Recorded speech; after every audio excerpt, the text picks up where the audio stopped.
निशाचरी सजदानंद रूपाय विश्वोत्पत्त्यादि Hathaway तापत्रय विनाशाय श्रीकृष्णाय वयं नमः। मनोजवं मारुततुल्यवेगं जितेन्द्रियं बुद्धिमतां वरिष्ठं वातात्मजं वानरयूथमुख्यं श्रीरामदूतं शरणं प्रपद्ये। श्रीगुरुचरण सरोज रज निज मन मुकुरु सुधारि वर्णो रघुवर विमल जशु जोधाय कुफलाचारी बुद्धिहीन तनु जानिके सुमिरो पवन कुमार बल बुद्धि विद्या देहु मोहि हरहु कलेश बेकार। जय जय श्री राधारमण जय जय नवल किशोर जय गोपी चित चोर प्रभु जय जय माखन चोर। सेवे लागे सेवा का झालो सेवे लागे सेवा का झालो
स्मरण होय सकल विद्यांचे अधिकरण तेची वंदू श्री चरण से गुरूंचे ते नमस्कारून आता विठ्ठल विठ्ठल।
उजळले भाग्यात अवघी चिंता वारली संत दर्शनी हालाभ पद्मनाभ जोडला प्रस्तुत। प्राप्तस्थळी प्राप्त प्रसंगी कीर्तन रूपी सेवेकरता निवडलेला अभंग महान भगवत भक्त श्रीमंत संत वैराग्याचे मूर्तिमंत पुतळा जगद्गुरु तुकोबार आहे यांचा 4 चरणाचा अतिशय उत्कृष्ट असा अभंग आहे। अभंगाकडे वळण्यापूर्वी अल्पसा हा पर्याय द्यायचा तो म्हणजे असा। ब्रह्मांड नायक जगतचालक जगाचा नियंता परमपिता परमेश्वर की ज्या भगवान प्रभूच्या सत्तेने अखिल विश्व चालतं। वृक्षाचे पाने हाली ज्याची सत्ता किंवा गतीर भरता प्रभू साक्षी निवास शरणम सुरत प्रभो प्रलय स्थानम निधानम बीजमयम. माऊली ज्ञानोबारे वर्णन करतात. म्या बोलविल्या वेदू बोले, म्या चालविल्या सूर्यो चाले, म्या हालविल्या प्राणो हाले, जो जगाते चाळीता. ज्या भगवान परमात्माच्या सत्तेशिवाय झाडाचं पाणी हलू शकत नाही. अर्थात या सर्व सृष्टीची उत्पत्तीच भगवंताच्या सत्तेने आहे. भगवंत स्वतः सांगतात, एकोहम बहुश्याम, एकलिनी कंठेची म्हणून यायेने याने निर्माण केली 14 भुवने. या पृथ्वी तलावरती ज्या दिवशी प्रत्येक जीवाचा जन्म आहे त्याच दिवशी प्रत्येकाच्या मृत्यूची वेळ सुद्धा ठरलेली आहे. माणसाला मरण ही अटळ आहे, कोण कधी झाले सांगता येत नाही. म्हणून त्याच भगवान परमात्माच्या सत्तेने आणि साधू संतांच्या कृपा आशीर्वादाने चालू असलेला अखंड हरिनाम सप्ताह, या सप्ताहातील आज 6व्या दिवसाचं कीर्तन रूपी पुष्प. तुम्ही झोपले का जागे? मी चेक करत होते. मला माहिती की कितवा दिवस आज? 4था दिवस आहे. 4थ्या दिवसाचं कीर्तन रूपी पुष्प भगवान परमात्म्याच्या चरणावरती समर्पित करण्याचं सद्भाग्य ज्यांच्यामुळे मला प्राप्त झालेलं आहे. गेल्या कित्येक वर्षापासून ज्यांचा आमचा परिचय आहे, पण गावामध्ये कीर्तनाकरिता येण्याचा पहिलाच योग. पवित्र अशा सेवेसाठी पंचकृषीतून उपस्थित असलेली सर्वच गुणीजन मंडळी आहेत. त्यामध्ये सर्वच हरिभक्तपरायण मंडळी, अतिशय सुंदर अशी चाल ज्यांनी पुढे गायली, शोलूवरून रोज येणं जाणं करतायत. त्यांच्याही सप्ताहाच्या नियोजनात 2-3 वर्षापूर्वी माझं कीर्तन झालं होतं. महाराष्ट्रामध्ये गायन क्षेत्रात खूप मोठं ज्यांचं नाव आहे, आवाज तर गोडच आहे पण स्वभाव तेवढा चांगला आहे, आदरणीय हरिभक्तपरायण आमचे सोपान दादा चव्हाण. एकदा जोरात टाळी वाजवायची. त्याचबरोबर ज्यांनी चाल पाठीमागे गायली, आदरणीय हरिभक्तपरायण, खूप सुंदर कोकिळीसारखा आवाज आहे आमचे आसाराम महाराज, त्यांच्याकरिता जोरात टाळी वाजवायचे. सर्वच गुणीजन मंडळी, टाळकरी मंडळी, आदरणीय हरिभक्तपरायण महाराज हे उपस्थित आहेत. सर्वच ज्ञानानं वयानं ज्येष्ठ असलेली सगळे गावातले आहेत ना, मग रुसायचं काही काम नाही. सगळे हरिभक्तपरायण मंडळी, सगळ्यांचे धन्यवाद. वयमानन मला ऐकायला कमी येतं जरा. सर्व हरिभक्तपरायण मंडळी, टाळकरी मंडळी, तिकडे छोटे छोटे माझे बांधव असतील टाळकरी, त्यांचे धन्यवाद. तिकडे विनेकरी बाबा आहेत, त्यांचे धन्यवाद. माझ्या संस्थेतील विद्यार्थिनी आहेत. सर्वच हरिभक्तपरायण मंडळी, चौकदार बाबा, म्हटलं आता यांना लावता का कोण बुक का सगळीकडं. चांगला स्वभाव, जोरात टाळी वाजवा एकदा त्यांच्याकरिता. मृदंगाची साथ करण्यासाठी लाभलेले अतिशय सुंदर वाजवण आहे आदरणीय हरिभक्तपरायण कृष्णा महाराज करंजीकर, बरोबर ना, आणि आदरणीय हरिभक्तपरायण दत्ता महाराज जुडगावकर. जोरात टाळी वाजवायची एकदा. कृष्णदादांची भेट अगोदर, याच्याही अगोदर बऱ्याच वेळा झालेली आहे. खूप सुंदर वाजवण आहे. दोघांचाही समय अशी सादर व्हावे. दोघांचे धन्यवाद. हार्मोनियमची साथ देण्याकरिता आहेत. आज तसं पाहिलं तर पुण्यावरून आलेत पहा. त्यांची पेटी माझ्या संस्था असल्यामुळे मुलींकडे पेट्या असतात, पेट्या देण्याकरिता येत असतात. नितांत वारकरी संप्रदायावरती प्रेम आहे. फक्त तबला पेटीच व्यवस्थित करण्याचं काम नाही, तर चांगली पेटी वाजवतात आणि गायन तेवढं चांगलं करतात आमचे आदरणीय हरिभक्तपरायण महादेव महाराज. जोरात टाळी वाजवायची त्यांच्याकरिता. मधुकर महाराज, मधुकर महाराज, महादेव महाराज, त्यांचे धन्यवाद व्यक्त करते. त्याचबरोबर पंचकृषीतून आलेले सर्वच भाविक भक्त, सातुण्यावरून आलेले आमचे लाटे जिजा आहेत, त्यांचे धन्यवाद. मानोतवरून आलेले आमचे नयन दादा आहेत, त्यांचे धन्यवाद. अजून सावळीवरून आलेली मंडळी आहेत. आता आपल्या गावाचं कथा घेतली होती पा मागच्या वर्षी, करंजी. हा, करंजीला कथा घेतली होती, पण काही कारणास्तव परत माझ्याकडूनच कॅन्सल करण्यात आली होती. आमचे दादाही उपस्थित आहेत. बाकी सर्व गावकरी मंडळी असतील, सप्ताह कमिटी मंडळी, सर्वांचे धन्यवाद. पंचकृषीतून आलेले सर्वच भाविक भक्त, आता बरेच जण चेहरे पाठ आहेत पण नावं मला माहिती नाहीत, सर्वांचे धन्यवाद व्यक्त करते. त्याचबरोबर डिग्रस पवरून आलेले सर्वच मंडळी, सर्वच यूट्यूब चॅनल, सर्वांचे धन्यवाद. आणि आज डिग्रसमध्ये ज्यांच्याकडे आमचं भोजनाची व्यवस्था होती, आमच्या विठ्ठलदादा पौड, ते उपस्थित आहेत, त्यांचे धन्यवाद. सर्वच हरिभक्तपरायण मंडळी, ज्ञानानं वयानं तपानं अधिकारानं ज्येष्ठ आहात. आणि ही सेवा ज्यांच्यामुळे माझ्याकडे आलेली आहे, गेल्या कित्येक वर्षापासून म्हणायची ताई एकदा कथा करायची, एकदा असं करायचं, एकदा तसं करायचं, सगळं झालं पण काही काही कारणास्तव होतं पहा. आणि मी असं ऐकलंय सर्व गावात पवार आडनावाचे माणसं आहेत आणि झोड गावाला अजिबात पैशाची कमतरता नाही, पण तरी सुद्धा आप्पा अशी गरिबी दाखवते सगळ्याला.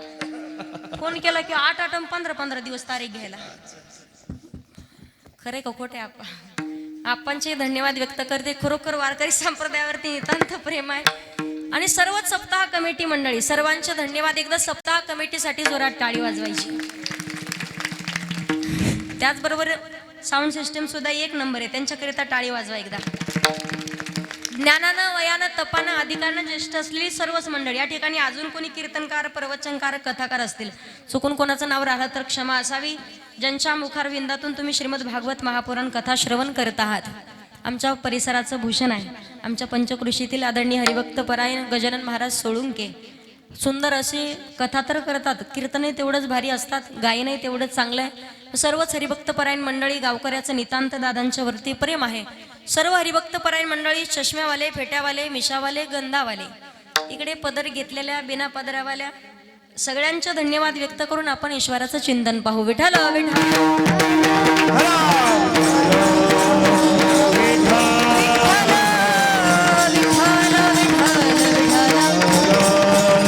ऐका, अभंग जगद्गुरु तुकोबारायांचा आहे. अतिशय सुंदर असा अभंग आहे. या पवित्र अशा महाराष्ट्राच्या मातीमध्ये अनेक संत मंडळी जन्माला आली आहेत, पण प्रत्येक संतांचा अधिकार मात्र वेगळा आहे. ज्ञानदेवेरे चिला पाया उभारिले देवालया, नामातयाचा किंकर जेने केला हा विस्तार जनार्दन एकनाथ. थांब दिला भागवत तुका झाला से कळस, भजन करा सावकाश बहिणी म्हणे फडकविती ध्वजा आणि निरूपण केले ओजा. प्रत्येक संतांचा अधिकार वेगळा आहे, म्हणून या महाराष्ट्राच्या मातीला म्हणतात पवित्र ते कुळ पावन तो देश. पवित्र ते कुळ पावन तो देश.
जे ते हरीचे दास जन्म घेती. प्रत्येक संतांचा अधिकार वेगळा आहे. महाराष्ट्राच्या मातीचा विचार केला तर अनेक संत मंडळी आहेत. साधू संतांनी कधीच भगवान परमात्माकडे कुठल्याच गोष्टीची मागणी मात्र केली नाही, तरी भगवान परमात्मानं कावडीने पाणी ज्या घरी चक्र पाणी 36 वर्ष कावडीनं पाणी वाहलंय. या महाराष्ट्राच्या मातीला 3 सजावत देशको, सती संत और शूर 3 लजावत देशको, कपटी कायर आणि क्रूर.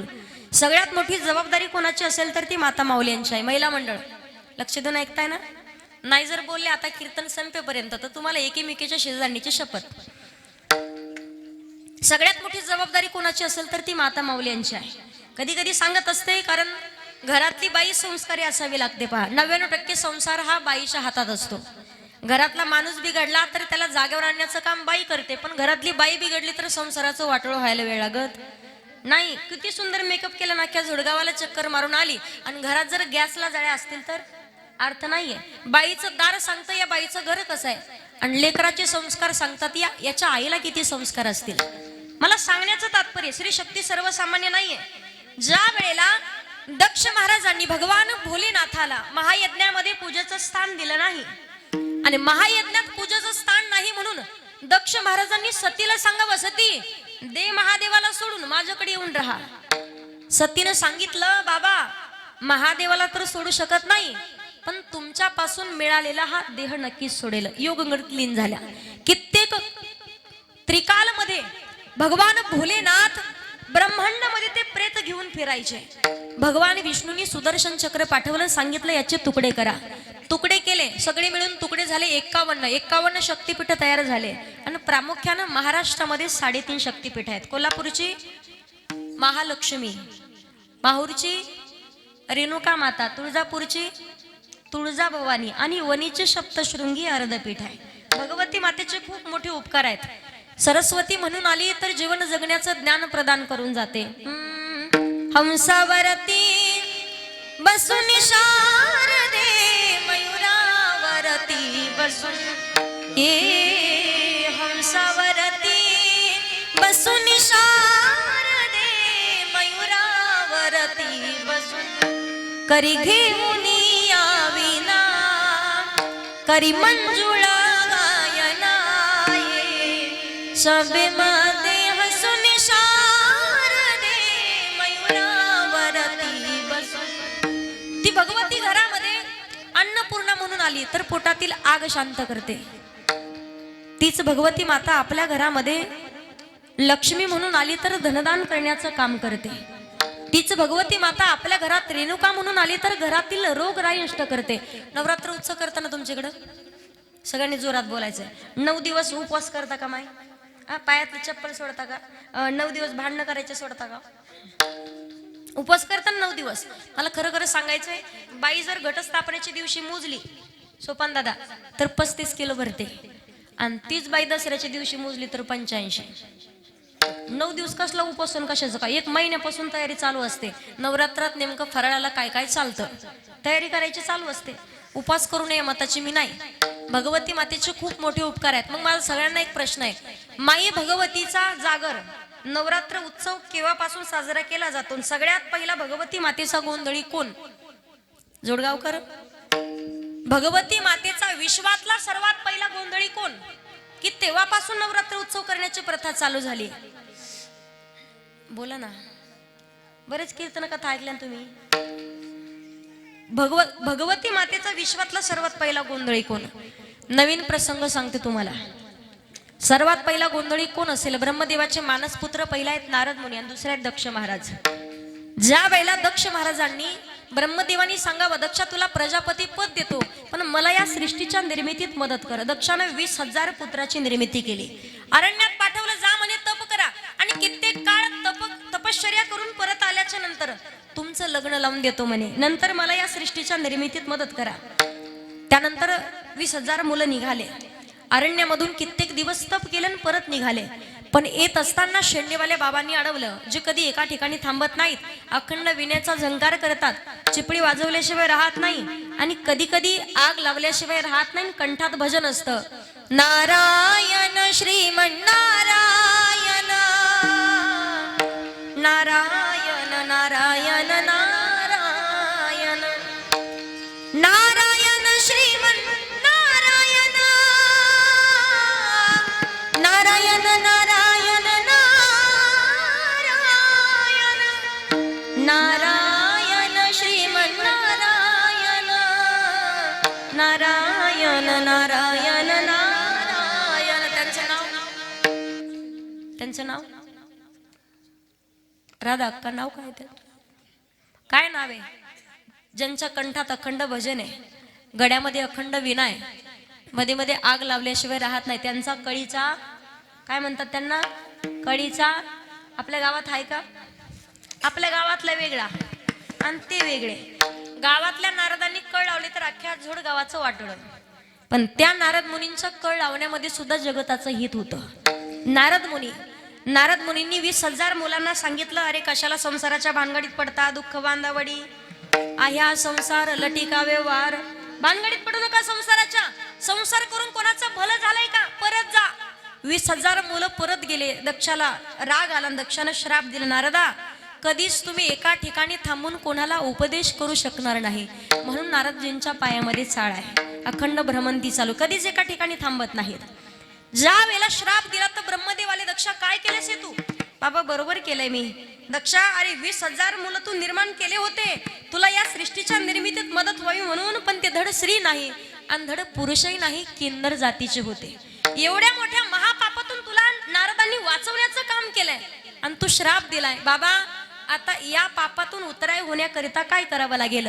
9 दिवस भगवती मातेची उपासना, म्हणून 9 दिवस आणि 9 रात्री सगळ्यात पहिले दक्ष महाराजांनी तेलाचा दिवा जाळाय, तेव्हापासून ज्योत पेटवण्याची प्रथा आहे। 9 दिवस भगवतीच्या समोरचा दिवा विजू द्यावा लागत नाही। भगवती मातेचा गोंधळ साधू संत सुद्धा सांगतात, गोंधळ घातलाय जगद्गुरु तुकोबारायांनी सुद्धा, आम्ही गोंधळी गोंधळी ना आम्ही आंबेचे गोंधळी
माझ्या म्हणा जोरात. तुम्हाला गंमत सांगते मी. 2-4 दिवसापूर्वी आप्पा गोंधळी गोंधळी चालू केलं. एक आंबाबाई मध्येच उठली. आहा ओह आहा ओह. म्हटलं मावशी बसा खाली, आत्ताच चालू झालंय. मावशी कुठली बसती. आहा ओहो. मावशीच्या कमरेला पिशवी होती भलीच जाड. मी घेतली काढून, हात घातलात नुसत्या 500च्या नोटा. मावशीने जशा नोटा पाहिल्या माझ्या हातात, मावशीचा आहा राहिलं ना ऊ राहिलं. परत बसली खाली. मला वाटलं मी मजा करते का नाही. अजिबात. मला सांगण्याचं तात्पर्य पहा, एक गोष्टीचा विचार आजपर्यंत कोणीच केला नाही. माई भगवती माता एवढी सर्वसामान्य नाहीये. दक्ष महाराजांना प्रसन्न झाली तेव्हा दक्षाला 2 अटी सांगितल्या. दक्षा, अरे मला सांभाळणं एवढं सोपं नाहीये. मी साक्षात धगधगती ज्वाला आहे. जी बाई कधी स्वतःच्या मालकासोबत नीट वागत नाही, जी बाई कधी स्वतःच्या सासूबाईला अर्धी भाकरी आनंदानं खाऊ घालत नाही, जी बाई कधी स्वतःच्या जाऊला व्यवस्थित बोलत नाही, जी बाई कधी घरात शेजारचं घर टिकू देत नाही, तिच्या अंगात भगवती येईल का? असं वाटतं का तुम्हाला? ती एवढी सर्वसामान्य नाहीये. तिला सांभाळणं फार कठीण आहे. दक्षानं सुद्धा एकच अट सांभाळली, दुसरी अट दक्षाला सुद्धा नाही सांभाळणं झाली. लग्न लावून दिलं महादेवासोबत, पण मात्र महादेवाचा अपमान घडला. दक्षाच्या राज्यासही त्याचा विध्वंस करून सती माता निघून गेली. सांगण्याचं तात्पर्य आहे, सगळ्यात पहिला विश्वामध्ये गोंधळी कोण असं कधी प्रश्न विचारलाच तुम्हाला तर त्याचं उत्तर आहे दक्ष महाराज. श्री शक्ती सर्वसामान्य नाहीये. भगवतीचे खूप मोठे उपकार आहेत. संतांनी वर्णन केलंय. कीर्तनाकरिता येत आहेत, पण कीर्तन श्रवणाची लागते ती शक्ती. डोळ्यानं भगवंताचं रूप पाहण्याची लागते ती शक्ती. टाळी वाजवण्याची लागते ती या देवी सर्वभूतेषु शक्ती रूपेण संस्थिता. नमस्तस्यै नमस्तस्यै नमस्तस्यै नमो नमः. भगवतीचे खूप मोठे उपकार आहेत. त्याकरिता आईनं संस्कार देण्याचं काम करायचं आहे. संतांनी संस्कृती सांभाळायची आणि वीराने देशाचं संरक्षण. आता सगळ्यात मोठी जबाबदारी महिला मंडळांच्याकडे आहे. जोपर्यंत लहान लेकरू आहे तोपर्यंत संस्कार. बाळाचा सगळ्यात पहिला गुरु कोण असेल? लेकराचा पहिला गुरु आई असते. माऊली धनोबाराय सांगतात, योग्य मार्गाने वाटचाल करायची असेल, भावी विन देव नकळीनी संदेह आणि गुरुविना अनुभव कैसा कळे का? गुरु हा संत कुळीचा राजा, गुरु हा प्राण विसावा माझा, गुरुविना देवा तुझा पाहता नाही रे लोकी. माणसाने ज्या दिवशी गळ्यात पवित्र तुळशीची माळ घालाल त्या दिवशी माणसाचा दुसरा जन्म असणार आहे. एकदा तरी गुरु करावेत जीवनामध्ये. एकदा तरी माणसानं गुरु केले पाहिजेत. एका आजीबाईला म्हटलं गुरु करा. कीर्तन संपल्या मला म्हणे, ताई तुम्हाला गुरु करायचंय. म्हटलं आजी वय किती? आजी म्हणे 65 आहे आता. म्हटलं मग अजून गुरु नव्हता केला का? म्हातारी म्हणे गुरु केलता म्हणे. म्हटलं कधी? म्हणे बिना लग्नाचे होते तेव्हा.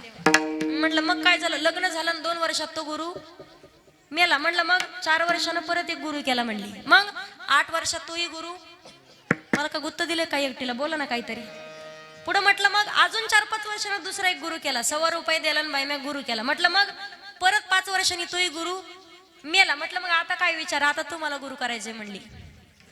मला सांगण्याचं तात्पर्य, आजीला म्हटलं आजी मलाही वाटी लावण्याच्या मार्गावर दिसायला लागला तुम्ही. आता एकदा तरी माणसानं गुरु करावेत.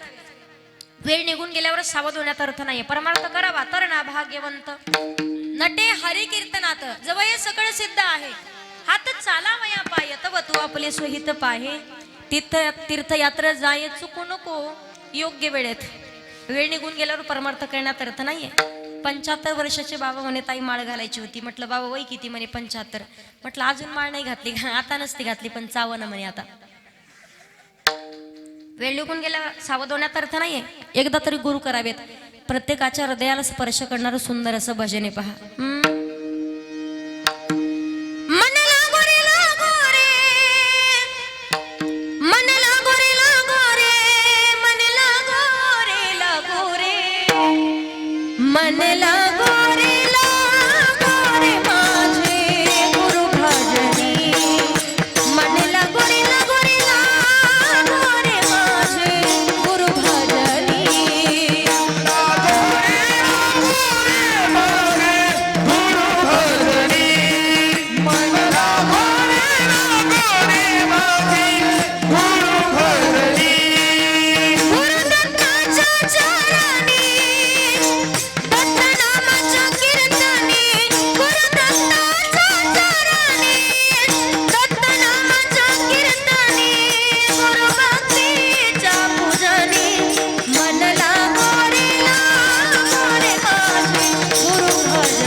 तरी गुरु करावेत. आईनं संस्कार देण्याचं काम करायचे, संतांनी संस्कृती सांभाळायची आणि वीरांनी देशाचं संरक्षण करायचंय. प्रत्येक संतांचा अधिकार पहा, साधू संतांचा अधिकार वेगळा आहे. आपोआपल्या पद्धतीने भगवंताची सेवा केली. जगाच्या मालकाकडे कधीच कुठली गोष्ट नाही मागितली, तरी सुद्धा भगवान परमात्मानं चित्ती नाही आस त्याचा पांडुरंग दास. साधू संतांच्या घरी सुद्धा कार्य करावं. जगद्गुरु तुकोबराय आहे, मौली ज्ञानोबा आहे, संत एकनाथ महाराज तुकोबरायांचा अधिकार आहे. वारकरी संप्रदायाचं नाक आणि वारकरी संप्रदायाचा कळस आहेत. मंदिर किती सुंदर बांधा, पण मंदिराची सुंदरता असते मंदिराच्या कळसावरून. मंदिरावरती ज्या दिवशी कळस बसवाल त्या दिवशी म्हणावं लागतं आता मंदिर पूर्ण झालंय. मंदिराची सुंदरता असते मंदिराच्या कळसावरून. तशी माणसाची सुंदरता असते माणसाच्या नाकावरून. नाकाला शेंडा असेल तर किंमत, नाही तर लोक म्हणतात काय नकट ना घेऊन बोलता. येतं एकमेकाच्या नाकाकडे पाहू नका आणि आपल्या नाकाकडे सुद्धा लक्ष द्यायचं नाही कोणी. नाकाला शेंडा असेल तर किंमत. एका बाईला एवढी दिवस नाक आणि भली मोठी नथ नाकात घातली, मालकाला म्हणते पप्प्याचा बाप कशी दिसते. मालकाला माहिती अख्ख्या जोडगावात आपलंच भूते, पण तरी सुद्धा सांगत नाही. पप्प्याची माय अख्ख्या गावात तुझ्यासारखी बाई नाही. नाकाला शेंडा असावा बरं, नाकाला शेंडा असला पाहिजे. साधी मुलाला मुलगी पाहिजे असेल तर महिला मंडळ म्हणतात पप्प्याचे पप्पा पप्प्याला पोरगी पाहायला जा बरं, पण अगोदर नाका डोळ्यात पहा. आता म्हणतात कशी असू द्या, पहिलं सांगते. पहिलं पोरग जर पोरगी पाहायला गेलं, पोरग म्हणायचं पोरगी काळीचे, पोरगी गुरीचे, पोरगी उंचचे, पोरगी बुट्टीचे, पोरगी जाडे. आता म्हणतं बांगी का असं ना पण पहा. भेटच ना तर करणार काय. गावागावात टेम्पो टेम्पो निघायला लागले पहा. आम्हाला म्हणते ताई तुमची तिकडा पान एखादी पोरगी कुठली चाललं, पण तुमची तिकडली पहा. म्हणलं आमच्याच गावातले 50 राहिलेत. गावागावात निघायला लागले पहा. होईनच तर करणार काय. नाकाला शेंडा असावा, नाकाला धार असावी, फक्त धार नसावी. थोडं रेंज मध्ये राहा म्हणजे कळलं तुम्हाला. नाकाला धार असावी, फक्त धार नसावी. नाही तर काही काही जणांना 12 महिने पाऊस काळा असतो. वारकरी संप्रदायाचं नाक म्हणजे जगद्गुरु तुकोबराय आहेत. आणि तुकोबरायांचा अधिकार माझी मज झाली अनवर वाचा छंद या नामाचा. तुकिता तुल्यसी ब्रह्म तुकाशी आले म्हणून रामेश्वरी चरणी मस्तक ठेवले. तुकोबरायांचा अधिकार. तुकाराम तुकाराम नाम घेता अधिकार संपन्न तुकोबरायांना साधक मंडळी विचारतात महाराज तुम्ही म्हणता आमचं भाग्य उजळलं. तुकोबराय सांगतात तुमचंही उजळेल. कधी. तुळशी माळ गळा गोपी चंदन टिळा हृदयी कळवळा वैष्णवांचा. एकदा तरी गळ्यात पवित्र तुळशीची माळ धारण करावी लागेल. भाळावरती चंदनाचा टिळा आणि अंतःकरणामध्ये संतांविषयी कळवळा असावा. माणसाने एकदा तरी माळकरी व्हावं. किती जणांनी काढल्या ते नाही विचारणार मी. कोरोनाच्या काळात पहा तुम्ही, डॉक्टरकडे गेले, डॉक्टर म्हणे जगायचं असेल तर माळ काढावी लागेल. काढली ना माळ. मी तर म्हणते मेला असतं तर चाललं असतं, पण माळ नव्हती काढायला पाहिजे. असं जगून कुठं आपण लोकांचं चांगलं केलेलं आहे. देवाच्या मनात आलं तर कधी घेऊन जाऊ शकतो. राजा परीक्षित काचाच्या बंगल्यात होता, पण त्याच्या मनात नाही आलं देव तारी त्याला कोण मारे. किती प्रयत्न केलं तरी मरू शकत नाही. पण सांगण्याचं तात्पर्य आहे ओरिजिनल वारकरी त्याला म्हणतात देह जावो अथवा राहो पांडुरंगी दृढ भाव. जीव गेला तरी चालेल, पण गळ्यातली माळ कधी निघणार नाही. काही लोक सांगतात ताई माळ घालू तुमचं ऐकून, पण गावकरी म्हणतील करून कोण भागला. आणि लोकांना भीती असते पा. लोकांनी ठेवू दे नाव, काय अडचण आहे आपल्याला. चांगल्या मार्गाला जायचं असल्यावर लोक नाव ठेवतात. तुकोबारांनी सांगितलंय निंदकाचे घर असावे. निंदा करणारे लोक असू द्या. मोठं व्हायचं असेल तर डोक्यावर बर्फ आणि जिभेवर बर्फी ठेवायला शिका.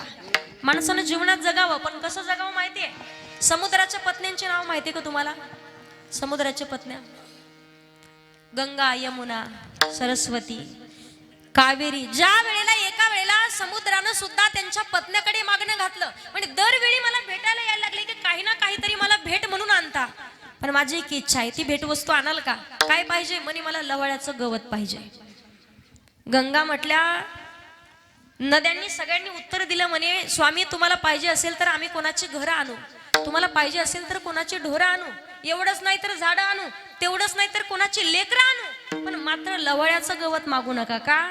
कितीही मोठा महापूर महापुरी झाली जाती तिथे वाचती तिथे वाचती तिथे वाचती महापुर झाले जाती तिथे वाचती तिथे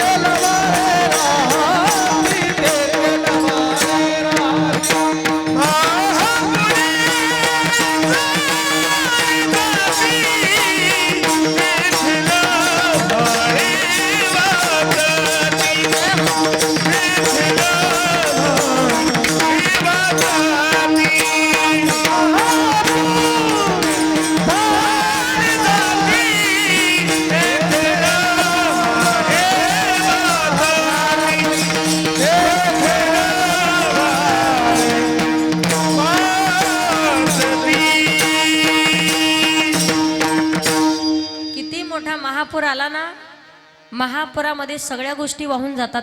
नद्या सांगत होत्या, महापूर आला ना तर त्या महापुरामध्ये किती मोठा महापूर आला तर त्या लवळ्याचं गवत स्वतःला खाली झुकून घेतं.